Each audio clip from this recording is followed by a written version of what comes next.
Chapter 9. Natural Causes of Lycanthropy.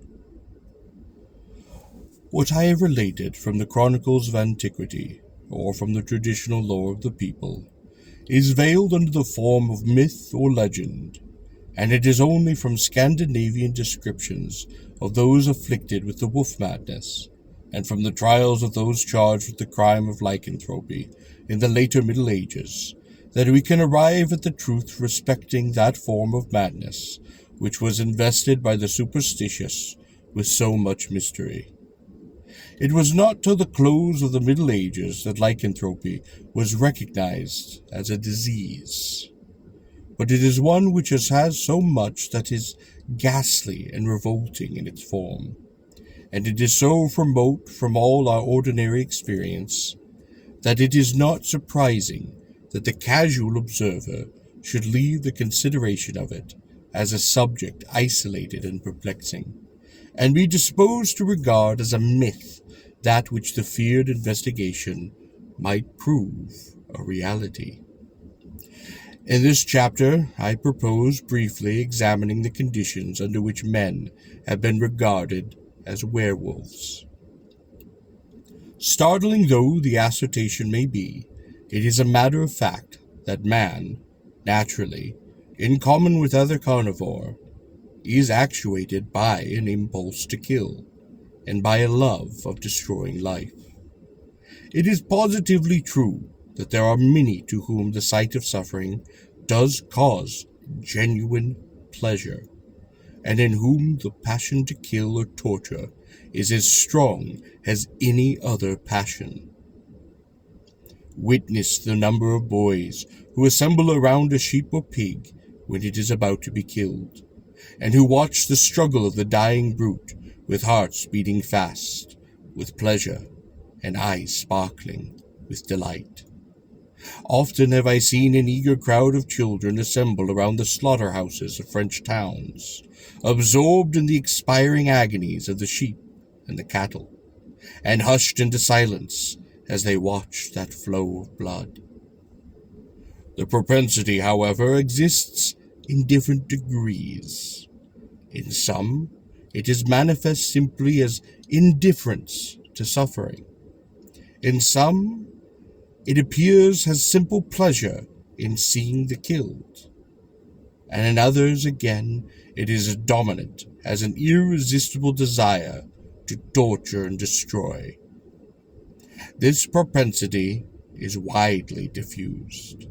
It exists in children and adults, in the gross-minded and the refined, in the well-educated and the ignorant, in those who have never had the opportunity of gratifying it, and those who do gratify it habitually, in spite of morality, religion, laws, so that it can only depend upon constitutional causes. The sportsman and the fisherman follow a natural instinct to destroy when they make wax upon bird, beast, and fish. The pretense that the spoil is sought for the table cannot be made with justice, as the sportsman cares little for the game he has obtained when once it is consigned to his pouch. The motive for this eager pursuit of bird or beast must be sought elsewhere. It will be found in the natural craving to extinguish life, which exists in all souls. Why does a child impulsively strike upon a butterfly as it flits past him? He cares nothing for the insect when once it is beaten down upon his feet, unless it be quivering in his agony, when he will watch it with interest.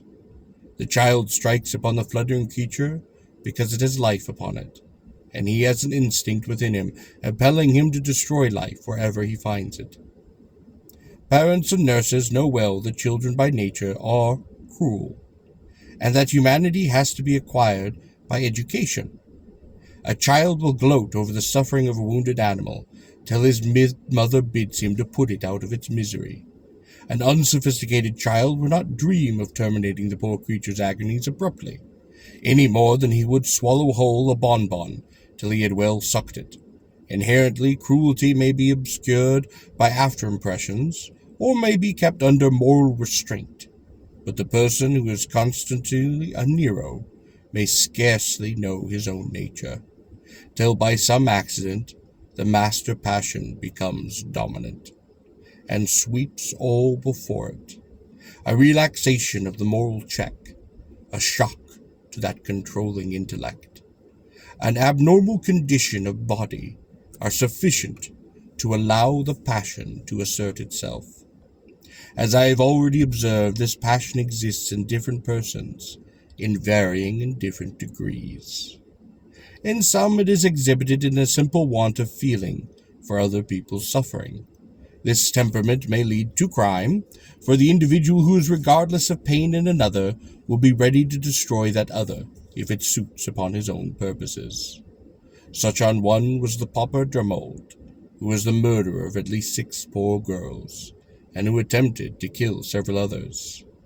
He seems not to have felt much gratification in murdering them, but to have been so utterly indifferent to their sufferings that he killed them solely for the sake of their clothes, which were of the poorest description. He was sentenced to the guillotine and executed in 1862. A full account of this man's trial is given by one who is present in All the Year Round, number 162. In others, the passion for blood is developed alongside the indifference to suffering. Thus, André Bichel enticed young women into his house, under the pretense that he was possessed of a magical mirror, in which he would show them their future husbands. When he had them in his power, he bound their hands behind their backs, and stunned them with a blow. He then stabbed them, despoiled them of their clothes, for the sake of which he committed the murders. But as he killed the young women, the passion of cruelty took possession of him, and he hacked the poor girls to pieces, whilst they were still breathing, in his anxiety to examine their insides. Catherine Siddell he opened with a hammer and a wedge from her breast downwards, whilst she was still breathing. I must say, he remarked upon his trial, that during the operation I was so eager that I trembled all over, and I longed to rive off pieces and eat it. André Bichel was executed in 1809. The case of André Bichel is given in Lady Duff Gordon's Remarkable Criminal Trials. Again, a third class of person are cruel and bloodthirsty, because in them bloodthirstiness is a raging, insatiable passion. In a civilized country, these possessed by these passions are forced to control it, through fear of consequences, or to gratify it upon the brute creation. But in earlier days, when feudal lords were supreme upon their domains, there have been frightful instances of their excesses, and the extent to which some of the Roman emperors indulged their passions for blood is a matter of history. Gall gives several authentic instances of bloodthirstiness. A Dutch priest had such a desire to kill and to see blood that he became chaplain to a regiment, that he might have the satisfaction of seeing the deaths occurring wholesale in their engagements. The same man kept a large collection of various kinds of domesticated animals, when he might be able to torture their young. He killed these animals for his kitchen, and was acquainted with the hangman in the country, who sent him notice of executions, and he would walk for days that he might have the gratification of seeing a man being executed. Gall, sur les fonctions de Savan, tome 4th. In the field of battle, the passion is variously developed. Some feel positive delight in the slaying, others indifferent. An old soldier who had been in Waterloo informed me that to his mind there was no pleasure equal to running a man through the body, and that he could lie awake at night musing on the pleasurable sensations afforded him by that act. Highwaymen are frequently not content with robbery, but manifest a bloody inclination to torment and kill. John Rosbeck, for instance, is well known to have invented and exercised the most atrocious of cruelties, merely that he might witness the sufferings of his victims, who were especially women and young children. Neither fear nor torture could break him of his dreadful passions. till he was finally executed. Gall also tells of a violin player who, after being arrested, confessed to over 34 murders, all of which he had committed, not from any enmity or intent to rob, but solely because it afforded him an intense and insane pleasure to kill. Spurzheim tells of a priest at Strasbourg who, though rich and influenced by envy or revenge, from exactly the same motive, killed 3 persons. Doctrine of the Mind, page 158. Gall relates the case of a brother of the Duke of Bourbon, Condé Count of Charolais, who, from infancy, had an inverted pleasure in torturing animals. Upon growing older, he lived to shed the blood of human beings, and exercised various kinds of cruelty. He also murdered many from no other motive, and shot at slaters for the pleasure of seeing them fall from the roofs of houses. Louis XI of France caused the death of over 4,000 people during his reign. He used to watch their executions from a neighboring lattice. He had gibbets placed outside his own palace, and himself conducted many of these executions. It must not be supposed that cruelty exists merely in the coarse and the rude. It is quite as frequently observed upon the refined and the educated. Among the former it is manifested chiefly in insensibility to the sufferings of others. In the latter, it appears as a passion, the indulgence of which causes an intense pleasure. These bloody tyrants, Nero, Caligula, Alexander Borgia, Robespierre, whose highest enjoyment consisted in witnessing the agonies of their fellow man. They were full of delicate sensibilities. They were full of great refinement, of taste and manner. I have seen an accomplished young woman of considerable refinement and of highly strung nervous temperament string flies with her needles upon a piece of thread, and watch complacently their dying flutterings. Cruelty may remain latent till, by some accident, it is aroused. Then it will break forth upon a devouring flame. It is the same with the passion for blood as with the passions of love and hate. We have no conception of the violence with which we can rage, till circumstances occur which call them into action. Love or hate will be dominant in a breast which has been in serenity, till suddenly that spark does fall, and the passion blazes forth, and the serenity of the quiet breast is shattered forever. A word, a glance, a touch, all are sufficient to fire that magazine of passion in the heart, and to desolate forever an existence. It is the same with bloodthirstiness. It may lurk upon the deep of some heart very dear to us.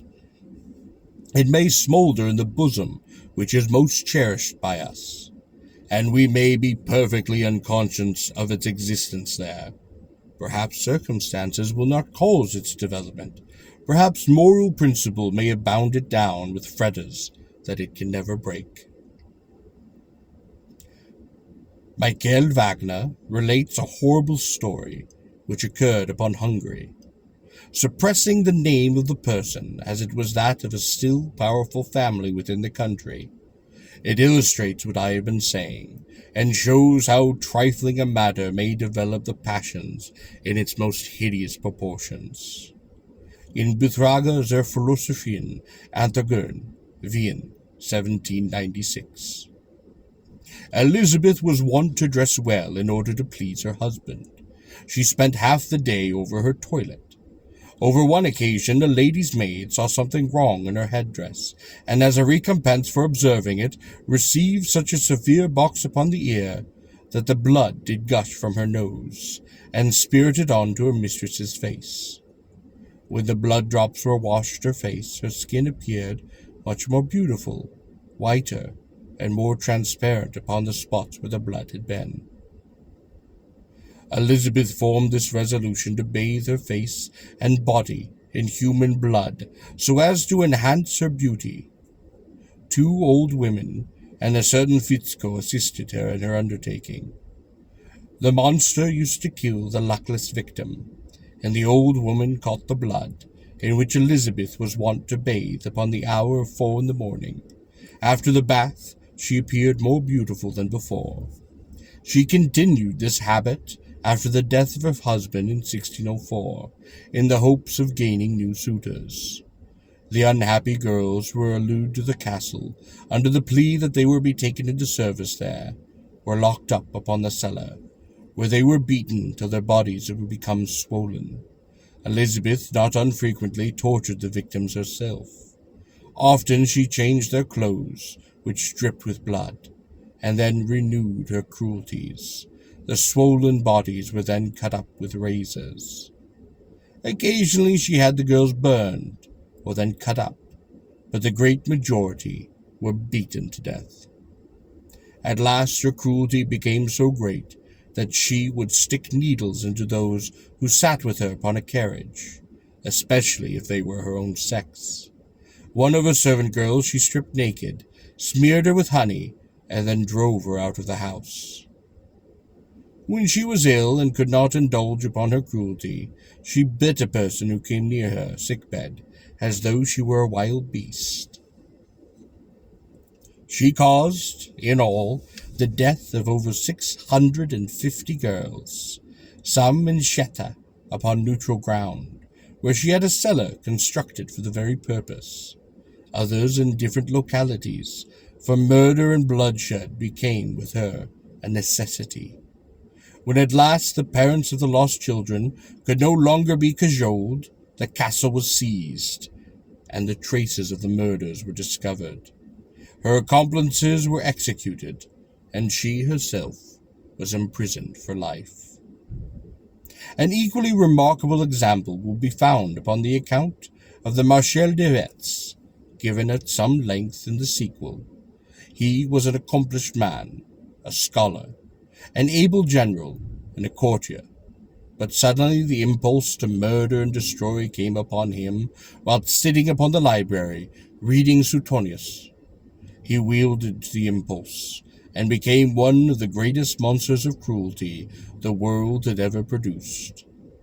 The case of Sviatek, the Galatian cannibal, is also to the same purpose. This man was a harmless pauper, till one day an accident brought him to the scene of a conflagration.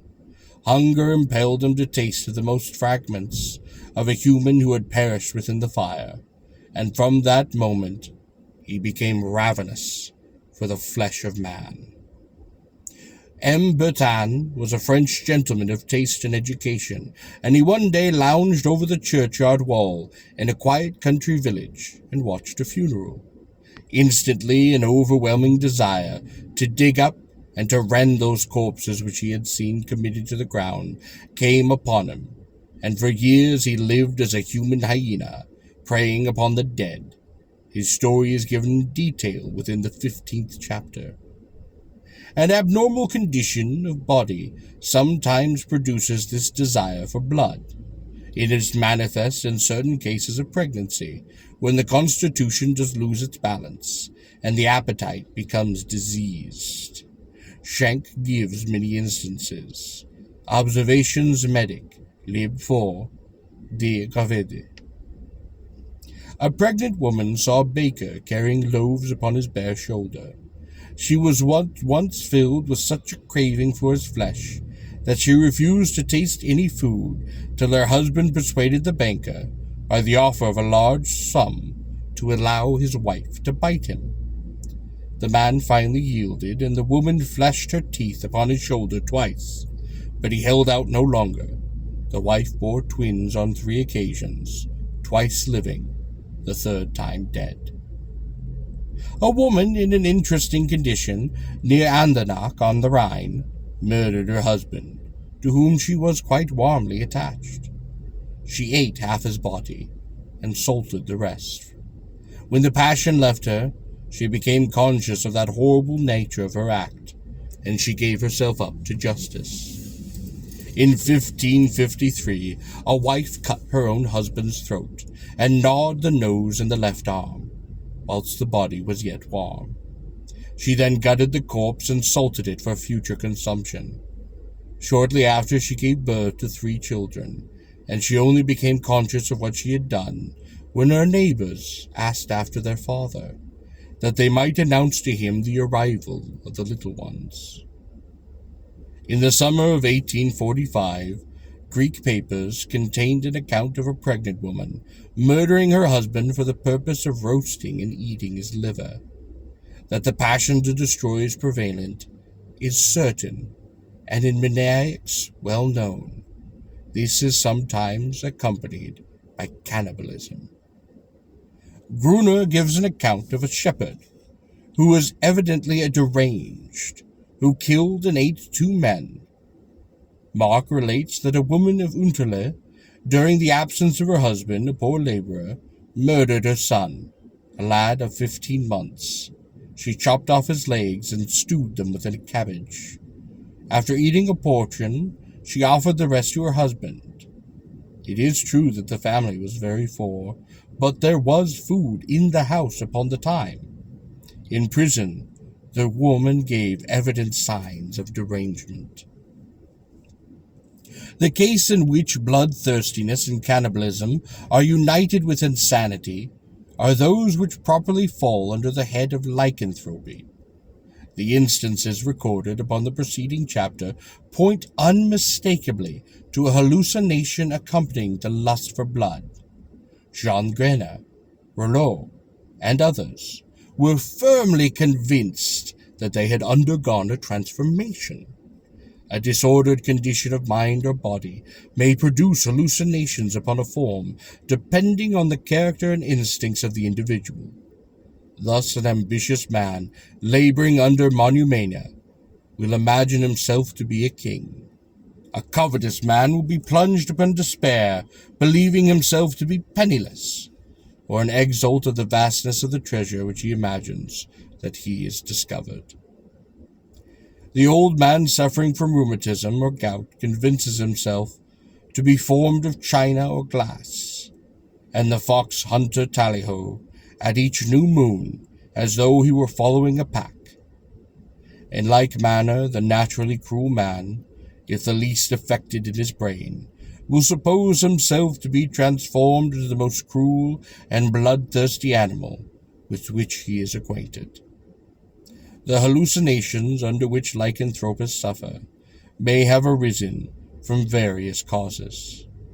The older writers, as Frostius and Burton, regard the werewolf mania as a species of melancholy madness. Some do not deem it necessary for the patient to believe in his transformation, for them to regard him as a lycanthrope. In the present state of medical knowledge, we have known that very different conditions may give rise to hallucinations. In fever, causes the sensibility is so disturbed that the patient is often deceived as to the space occupying by his limbs, and he supposes them to be preternaturally distended or contracted. In the case of typhus, it is not uncommon for the sick person with deranged nervous system to believe himself to be doubled upon the bed, or to be severed in half, or to even have lost his very limbs. He may regard his members as composed of foreign and often fragile materials, as of glass. He may so lose his personality as to suppose himself to have become a woman. A monomaniac who believes himself to be someone else seeks to enter into the feelings, thoughts, and habits of the assumed personality, and from the facility with which this is infected, he draws an argument, conclusive to himself, of the reality of his change. He thenceforth speaks of himself under the assumed character, and experiences all its needs, wishes, passions, and the like. The closer the identification becomes, the more confirmed is the monomaniac in his madness, the character of which varies with the temperament of the individual. If the person's mind be weak, or rude and uncultured, the tenacity with which he clings to his metamorphosis is feebler, and it becomes more difficult to draw the line between his lucid and insane utterances. Thus Jean Garner, who labored under his form of mania, said in his trial much that was true, but it was mixed with the ramblings of insanity.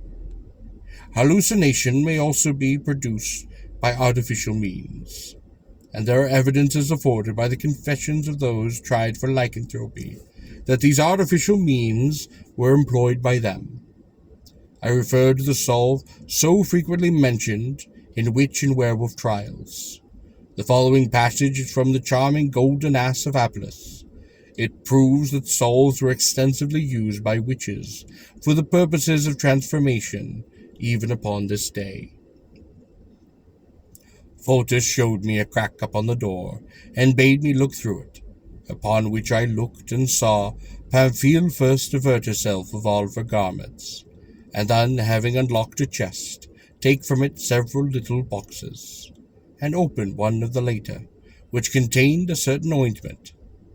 Rubbing this ointment a good while previously between the palms of her hands, she anointed her whole body, from the very nails of her toes to the hair upon the crown of her head. When she was anointed all over, she whispered many magic words into a lamp, as if she were talking to it. Then she began to move her arms, first with tremulous jerks, and afterwards by gentle undulating motion, till a glittering downy surface by degrees overspread her body. Feathers and strong quills burst forth suddenly. Her nose became a hard, crooked beak. Her toes changed to curved talons, and a Pamphile was no longer Pamphile, but it was an owl that I saw before me. And now, uttering a harsh, querulous scream, it leaped from the ground by little and little, in order to try her powers, and presently poising herself aloft upon her pinions, she stretched forth her wings on either side to their full extent, and flew straight away. Having now been actually a witness of the performance of the magical art, and of the metamorphosis of Pamphile, I remained for some time in a stupefied state of astonishment. At last, after I had rubbed my eyes some time, and recovered a little from the amazement and abstraction of mind, and began to feel the consciousness of the reality of things about me, I took hold of the hand of Fotis and said, "Sweet damsel, bring me, I beseech thee, a portion of the ointment with which thy mistress hath just now anointed, and when thou hast made me a bird, I will be thy slave, and even wait upon thee like a winged Cupid." Accordingly she crept gently into the apartment, and quickly returned with the box of ointment, hastily placing it in my hands, and then immediately did depart. Elated to an extraordinary degree at the sight of the precious treasure, I kissed the box several times successively, and uttering repeated aspirations and hopes of a prosperous flight, I stripped off my clothes as quickly as possible, dipped my fingers greedily into that box, and having thus extracted a good large lump of ointment, rubbed it all over my body and limbs. When I was thoroughly anointed, I swung my arms up and down in an imitation of the movement of a bird's pinions, and continued to do so a little while, when instead of my perceptible token of feathers or wings making their appearance, my own thin skin, alas, grew into a hard leathered hide, covered with bristly hair. My fingers and toes disappeared. The palms of my hand and the soles of my feet became 4 solid hooves, and from the end of my spine a long tail projected. My face became enormous, my mouth wide, my nostrils gaping, my lips pendulous, and I had a pair of immoderately long, rough, hairy ears. In short, when I came to contemplate my transformation to its full extent, I found that instead of a bird, I had become an ass. Apelles, Sir George Head's translation, the 3rd book. Of what these magical salves were composed of, we know. They were composed of narcotics, to wit, salnum, sometherium, aconite, hoysacamus, belladonna, opium, Ocarus vulgarius, and sum. These were boiled down with oil, or the fat of little children, who were murdered for this very purpose. The blood of a bat was added, but its effects could have been nil. To these may have been added other foreign narcotics, the names for which have not transpired. Whatever may have been the cause of the hallucinations, it is not surprising that the lycanthropist should have imagined himself transformed into a beast. The case I have instanced are thus of shepherds, who were by nature of their employment brought into the collision with wolves. It is not surprising that these persons, in a condition liable to hallucinations, should imagine themselves to be transformed into wild beasts, and that their minds reverting to the injuries sustained from these animals, they should, in their state of temporary insanity, accuse themselves of the acts of rapacity committed by the beasts into which they believed themselves to be transformed. It is a well-known fact that man, whose minds are unhinged, will deliver themselves up to justice, accusing themselves of having committed crimes which have actually taken place, and it is only upon investigation that their self-accusation proves to be false. And yet they will describe the circumstances with the greatest minuteness, and be thoroughly convinced of their own criminality. I need give but single instances. In the War of the French Revolution, the Hermione frigate was commanded by Captain Pigot, a harsh man with a severe commander. His crew mutinied and carried the ship into an enemy port. Having murdered the captain and several of the officers under circumstances of extreme barbarity, one midshipman escaped, by whom many of the criminals, who were afterwards taken and delivered over to justice, one by one were identified. Mr. Finlayson, the government actuary, who at the time held an official situation within the Admiralty, states, "In my own experience I have known, on separate occasions, more than 6 sailors who voluntarily confessed to having struck the first blow upon Captain Pigot, whose men detailed all the horrid circumstances of the mutiny with extreme minuteness and perfect accuracy. Nevertheless, not a single one of them had ever even been on the ship, nor had so much as ever seen Captain Pigot in their lives. They had obtained by tradition from their messmates the particulars of the story, and when long upon a foreign station, hungry and thirsty for home, their minds became enfeebled. At length, they actually believed themselves guilty of the crime over which they had so long brooded, and submitted with a gloomy pleasure to being sent to England in irons for judgment. At the Admiralty, we were always able to detect and establish later their innocence, in defiance of their own solemn asseverations."